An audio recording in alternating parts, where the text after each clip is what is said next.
जय हिंद, जय भारत। मैं रेबल श्रद्धानंद। निर्मला जी, आज का जो विषय है वो आपके ऊपर है। आप हमारी वित्त मंत्री हैं, फाइनेंस मिनिस्टर हैं, और मैं आपका टीवी के एक प्राइवेट चैनल में दिए गए इंटरव्यू के ऊपर देख रहा था और उसके ऊपर अपनी कुछ प्रतिक्रिया रखना चाहता हूं। मुझे बहुत दुख हुआ आपके कमेंट सुन के मैम। मुझे नहीं पता आप ये आंकड़े कहां से लाती हैं। आपने उस इंटरव्यू में ये कहा मैम कि लोअर मिडिल क्लास जो होती है भारत में, उसकी न्यूनतम इनकम जो है यानी मिनिमम इनकम है वो 6 लाख से शुरू होती है और मैक्सिमम इनकम 18 लाख तक जाती है। मैम, मुझे बहुत दुख हो रहा है कि पता नहीं आपने इकोनॉमिक्स की पढ़ाई कैसे करी होगी। आप जानते हैं मैम लोअर मिडिल क्लास का मतलब क्या होता है, या लोअर का मतलब क्या है, इसका अर्थ आपको पता है मैम? लोअर, एक सिक्योरिटी गार्ड मैम 8 से 10 हजार रुपए कमाता है मैम, पूरे साल में 1,20,000 रुपए। उसे आप कौन से क्लास में रखना चाहेंगे मैम? एक नया क्लास क्रिएट कर देंगे क्या? 6 लाख रुपए मैम, जानते हैं 6 लाख रुपए क्या होता है मैम? 6 लाख में अगर लोअर मिडिल क्लास फैमिली को मिलने लगे ना मैम, वो उसमें से 4 लाख रुपए साल के सेव कर लेंगे। वो अपने बच्चों को आपके सो कॉल्ड इतने अच्छे गवर्नमेंट एडेड एजुकेशन स्कूल्स में पढ़ाएंगे, गवर्नमेंट एडेड हॉस्पिटल से उनकी चिकित्सा करवाएंगे, और आपके इतने अच्छे अच्छे आधुनिक फैसिलिटीज जो पिछले 7 ईयर से बीजेपी गवर्नमेंट प्रोवाइड कर रही है। मैम, इंडिया में हम वर्ल्ड में बहुत अच्छे रैंकिंग में आ रहे हैं, जैसे कि बीजेपी का ग्राफ बताता है। वास्तविकता क्या है वो तो हम लोग जानते हैं मैम। मैंने भी वोट किया मैम, बीजेपी को वोट किया, लगातार 2 बार वोट किया। लेकिन मैं आप जैसे नेताओं की जब सुनता हूं ना मैम स्पीचेस, और आप लोगों के आंकड़े, आपके जो डेटा बैंक, आप ये डेटा बैंक कहां से लाती है मैम, ये सोच के मैं बहुत सरप्राइज रहता हूं मैम। आपने बोला 6 लाख न्यूनतम है, 18 लाख मैक्सिमम है मैम। 18 लाख समझते हैं आप मैम? 18 लाख क्या होता है मैम? 18 लाख तो मैम एक अच्छे खासे एमबीए का पैकेज नहीं है एनम में मैम, पर एनम का, वो भी टॉप इंस्टीट्यूट में पढ़ के। आपके सो कॉल्ड कॉलेजेस से जो बच्चे निकलते हैं, एमबीए, बीटेक, आप जानते हैं इनकी पैकेज कहां से स्टार्ट होती है मैम? तो इसका मतलब ये सब लोअर मिडिल क्लास में आते होंगे आपके हिसाब से। So called good MBA, so called good BTechs and MTechs, ये तो लोअर मिडिल क्लास से आते होंगे मैम। हायर वाले कौन होते होंगे ma'am? Highly rich people, highly rich industrialist. Upper middle class तो फिर आसमान में रहने और जमीन पर रहेंगे ही नहीं। अपने आंकड़े ठीक कीजिए मैम, देश एक मुश्किल दौर से गुजर रहा है। आप किस तरह की स्टेटमेंट दे रहे हैं? आपने उस दिन बोला मैं मुद्रा लोन में हमने इतने इतने लोगों को दिया, हमने उद्योग वालों को दिया, हमने बुनकरों को दिया। मैम, आपने किसको क्या दिया? पेपरों में दिया है क्या मैम? आपको मैं चैलेंज करता हूं Nirmala Sitharaman ji, I am officially challenging you ma'am. 100 youth लेके मैं आपके पास आने को तैयार हूं, जो ग्रेजुएट्स हैं, पोस्ट ग्रेजुएट्स। आप मुझे ये बताएं कौन से ब्रांच से आप उनको ये लोन देंगे मैम। मैं आपके पास ले आता हूं मैम, और मैं नतमस्तक हो जाऊंगा, क्योंकि जब आप 100 को देंगे, अगला 1 लाख यूथ मेरे साथ तैयार होगा मैम। केवल टीवी में आके ऐसे इंटरव्यूज मत दीजिए मैम। आप लोग अपने घरों में बैठ के थाली पीट रही हैं और आके अपने ये वक्तव्य सुना रहे हैं। अरे आप लोगों को अंदर आइए मैम, लोगों के बीच आइए। आपको तो अभी तक लोअर मिडिल क्लास फैमिली के डेफिनेशन नहीं मालूम है। और मैम, एक सवाल है मेरा आपसे और मोदी गवर्नेंस से। आप मुझे ये बताएं मैम कि राजनीति एक सेवा है या नौकरी है? मेरे स्पीचेस बेसिकली मैम कभी होते नहीं है, मैं लिख के कभी नहीं लाता मैम। जो मेरी खुद की फीलिंग्स है, मैंने अपने नाम में रेबल शब्द इसलिए, क्योंकि जो गलत है मैं तो बोलूंगा ma'am. I have the right to express my views. आप मुझे ये बताएं मैम, पॉलिटिक्स, राजनीति, इज इट, ये सेवा है मैम या नौकरी है? अगर सेवा है तो मैम आप लोग तनख्वाह मत लीजिए मैम, और पेंशन मत लीजिए। इतनी हाई सैलरी है आप लोगों की, इतनी फैसिलिटीज है मैम, टेलीफोन कॉल्स की फैसिलिटी, एसी की फैसिलिटी, बिजली की फैसिलिटी, ड्राइवर की फैसिलिटी, हाई क्लास ट्रेन की फैसिलिटी, फ्लाइट्स की फैसिलिटी, पेट्रोल की फैसिलिटी। मत लीजिए मैम। आप आइए, लोअर मिडिल क्लास फैमिली की तरह लाइफ को स्पेंड कीजिए, अगर आप सेवा करना चाहती है मैम। और अगर ये नौकरी है मैम, पॉलिटिक्स, अगर राजनीति आप लोगों के लिए नौकरी है मैम, तो इसका कोई एजुकेशनल मापदंड होगा ना मैम, कोई एजुकेशन क्राइटेरिया तो होगा। मोदी जी, मैं आपसे क्वेश्चन पूछना चाहता हूं कि ऐसा कौन सा डिग्री ले लिया मैं निर्मला सीतारमण जी ने, जो आप एक पहले इनको आप डिफेंस मिनिस्टर बनाते हैं, चंद महीनों के बाद आप इन्हें मिनिस्ट्री ऑफ फाइनेंस दे देते हैं। अरे डिफेंस तो हमारी शक्ति परीक्षण की बात है। It is about our valour, it is about our strength, it is how much mentally fit we are, how much physically tough we are. How can you give a position, both the position to same person? Are they eligible for the same post ma'am? Sir, क्या ये दोनों same post के लिए eligible होते हैं क्या? मुझे लगा था कि आपने कहा था अच्छे दिन आएंगे तो ठीक है, आप क्राइटेरिया को बदलेंगे। सर, आपने तो क्राइटेरिया नहीं बदला। आपने तो दूसरे दलों के नेताओं को अपने पार्टी में लेके आ गए, उनको भगवा रंग दे दिया, उनको नेताएं बना दी। मैं दिल्ली में जनवरी मंथ में इंटरव्यू देख रहा था अनुराग ठाकुर का, फरवरी में, देश के गद्दारों को गोली मारो। बड़ी अजीब बात है। हाईली एजुकेटेड हैं, क्रिकेटर हैं वो, शायद बीसीसीआई के हैं, और तो और अमित शाह के पुत्र जो वो सेक्रेटरी बन जाते हैं। लोगों के ऊपर आप लोगों को बड़ा अच्छा लगता है। आपकी आईटी टीम के ज्यादातर लोग राहुल गांधी को पप्पू पप्पू कप्पू करके बुलाते हैं। देखिए, मैंने एक बात सीखा है, अगर आपको हंसना है ना तो सबके साथ हंसे। If you want to laugh, laugh with others, don't try to laugh at others. It doesn't show your good politics, it shows the political vendetta. अभी प्रियंका गांधी जी ने बसों का इंतजाम किया तो बहुत सारा हवा मच गया कि भाई ये गाड़ियों टेम्पो हैं, वो हैं, फलाना है, ढहका है। अरे सर, आप 2000 बसें लगा दीजिए ना।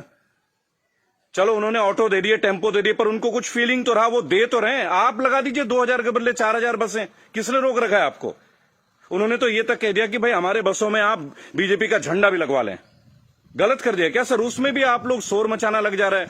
ऐसा लगता है जैसे you are always ready to fight instead of getting it worked. अच्छा देखिए, मैंने नितिन गडकरी का भाषण सुना टीवी में, ये लास्ट वीक की बात है सर। उन्होंने कहा स्वदेशी अपनाओ।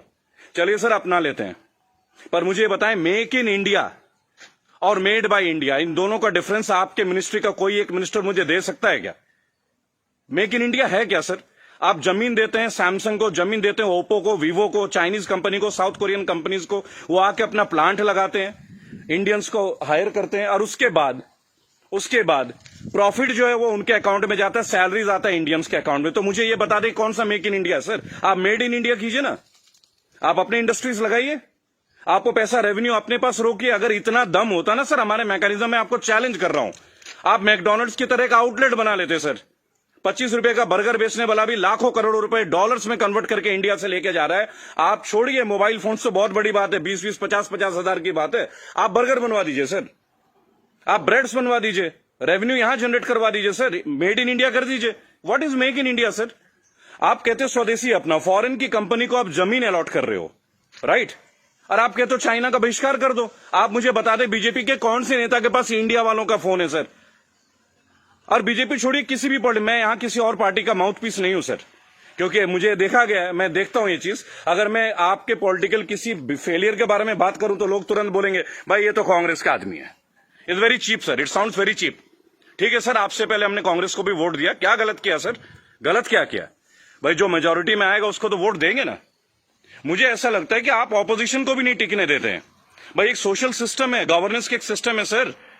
आप अच्छा गवर्नेंस करेंगे पर एक मजबूत ऑपोजिशन, आप तो ऑपोजिशन को ही परचेज कर ले रहे हैं आप लोग। ज्योतिरादित्य सिंधिया को आपने परचेज कर लिया सर, बुरा लगेगा सर सुनने में। ऐसी क्या घुट्टी दे दी सर? एक झटके में एमपी की गवर्नमेंट जो है वो कोलैप्स कर जाती है, वो भी उस दौर में जब कोविड-19 का दौर रहता है। तब आप लोगों को कोविड-19 का अवेयरनेस नहीं होती, तब आपको नहीं लगता कि लोगों के बीच आपको जाना चाहिए। अहमदाबाद में लाखों लोगों की भीड़ आपने कर दिया, नमस्ते ट्रंप कर दिया सर। क्या ये पॉलिटिकल फेलियर नहीं है? आज आप बता रहे अचानक से आपने 25 तारीख को लॉकडाउन कर दिया और 1 महीना तक आप नमस्ते ट्रंप की तैयारियां करवाते रहे sir. What is this sir? झूठी शान का हमें क्या करना है सर? आज सबसे पहले आप अपने नेताओं को बोलें कि वो कुछ भी बोले ना टीवी में, हेल्प तो आप करना नहीं। मेरी बात सुने सर, सब आत्मनिर्भर है। मजदूर कौन सा मर्सिडीज में घूम रहा है सर? उनके पैर में फफोले गिर रहे हैं। मैंने देखा निर्मला जी ने एक स्टेटमेंट दी, एक लेडीज बेचारी सूटकेस में, उसका बच्चा सूटकेस में बैठा हुआ घसीट के ले जा रही है, तो वो जवाब देती है कि राहुल गांधी को वहां नहीं बैठना चाहिए, राहुल गांधी को वहां जाना चाहिए। अरे राहुल गांधी को जो करना चाहिए वो छोड़िए, आपको क्या करना चाहिए? गवर्नेंस आपकी है, सेंट्रल में आप हैं, पिछले 7 साल से आप लोग हैं सर। हमेशा क्या स्टेट को फेल करते रहोगे क्या, या हमेशा ऑपोजिशन को गालियां देते रहेंगे आप लोग? सर मोदी जी चाय वाला पीएम बन सकता है, सुना था, देख भी लिया सर, बराबर। बाकी चाय वालों का क्या सर? बाकी लोगों का क्या सर? प्रवासी मजदूर छोड़िए, प्रवासी क्या होता है सर? सब भारतीय मजदूरी तो है। हर पूरा देश तो वैसे भी मजदूरी कर रहा है सर, पूरा देश मजदूरी कर रहा है। आप जितना ग्रोथ दिखा दो सर, ग्रोथ क्या है वो तो लोगों के जेब में आके देखो ना, लोगों के घर में आके देखो, बैंक अकाउंट में आके देखो कि पैसे हैं किन के पास और किन के पास नहीं है। मैं एक रिक्वेस्ट करूंगा सर आपको, आप अपने मिनिस्टर्स को काइंडली एक इंस्ट्रक्शन दें कि वो कुछ भी वक्तव्य दे। बहुत बुरा दौर है सर, इस बुरे दौर में कम से कम स्टेटमेंट्स अच्छे दें। कुछ अच्छा कर ना सके तो अच्छा बोल ही लें, लोग तो अपना कर ही लेंगे ना सर। सड़क में बच्चा मर जा रहा है, माँ बाप उसे कैरी कर रहे हैं, इससे ज्यादा दुखद स्थिति क्या हो सकती है सर? ये कोई पॉलिटिकल बात थोड़ी है। लेकिन मेरा एक सवाल हमेशा आपके साथ रहेगा सर, कि आप एक बात का जवाब जरूर दें। और जो भी लोग इस वीडियो को देख रहे हैं, अगर आपका संपर्क किसी भी पार्टी से है, कांग्रेस से है, समाजवादी पार्टी से है, तृणमूल कांग्रेस के लोगों से, कृपया मेरा वीडियो उन तक पहुंचाएं और उनको बोलें कि ऑपोजिशन इसलिए कमजोर है, केवल एक कारण है, क्योंकि इन पॉलिटिकल ग्रुप्स के जितने भी लोग होते हैं ना सर, जो सो कॉल्ड प्रदेश प्रवक्ता होते हैं, शायद वो बेहद कमजोर हैं। सांबित पात्रा से कैसा बहस कर रहा है मुझे खड़ा कीजिए सर, मैं बताता हूं सांबित पात्रा से क्या बात करनी है, डेटा के साथ। स्मृति ईरानी के साथ बात करना है, मैं करूंगा सर। मैं उनसे पूछूंगा उनका क्या एजुकेशन क्वालिफिकेशन था जो उन्हें शिक्षा मंत्री बना दिया गया था। आप सीबीएसई का हैंडल, मेरे पास बहुत मुद्दे हैं सर, देश के करंट मुद्दे हैं। और सर चिंता मत कीजिएगा, मुझे आपसे कुछ हेल्प नहीं चाहिए सर, प्लीज। फाइनेंशियली मुझे आपसे कोई हेल्प नहीं चाहिए, आपकी पार्टी से तो कम से कम कुछ भी नहीं चाहिए। मेरे दोस्तों, अगर आप ये वीडियो देखते हैं प्लीज शेयर कीजिए। मैं चाहता हूं कि एक बार मंच पे आने का मौका मिले सर। और अर्नब गोस्वामी जी, आप जो जिनको बुलाते हैं दूसरे ग्रुप के लोगों को बोलते it is my show, it is my show, God damn it, if it is your show why are you calling other people man? Don't call them. अगर आपको लोगों को बुलाना है, बात करना है तो मिलें, बात करें, उनकी सुने। केवल चिल्लाने से आप अच्छा एंकर नहीं बन जाते सर। I am very sorry to say that is the worst type of journalism I have ever seen. I am very unhappy sir. मुझे लगता था आपके अंदर स्पिरिट है, पर आप तो लोगों को शोर मचा के चैनल ब्लॉक कर देते हैं, उसको बाहर कर देते हैं। What is this way of journalism sir? कि मेरे इस सवाल का जवाब दीजिए। मेरे इस क्या फिल्मी शूटिंग करते हैं क्या सर आप? चलिए सर, मुझे बुलाइए अर्नब जी, एक बार अपने चैनल पे बुलाइए मुझे। 5 स्टैटिस्टिक्स पे बात करूंगा, ग्राफ के साथ बात करूंगा, डेटा के साथ बात करूंगा आपके साथ। उसके बाद अगर आपकी बोलती ना बंद कर दी ना सर, तो मेरा नाम बागी श्रद्धानंद नहीं। मैं बीजेपी के अगेंस्ट नहीं सर, मैं बीजेपी गवर्नेंस के अगेंस्ट हूं। मुझे नहीं लगता भगवा पहनने से ही मैं हिंदुत्व का पहचान करा जाएगा। मेरे अंदर बहुत हिंदुत्व है। कमाल की बात देखिए, मेरी आखिरी लाइन है, गौर से सुनिएगा सर।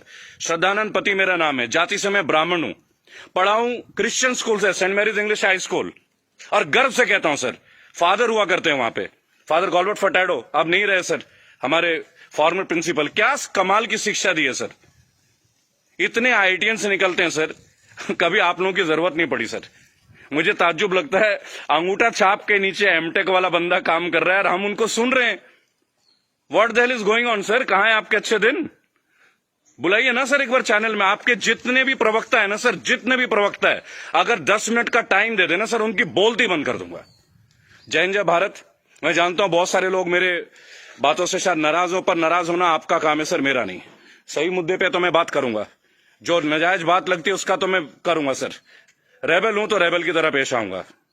जय हिंद, जय भारत।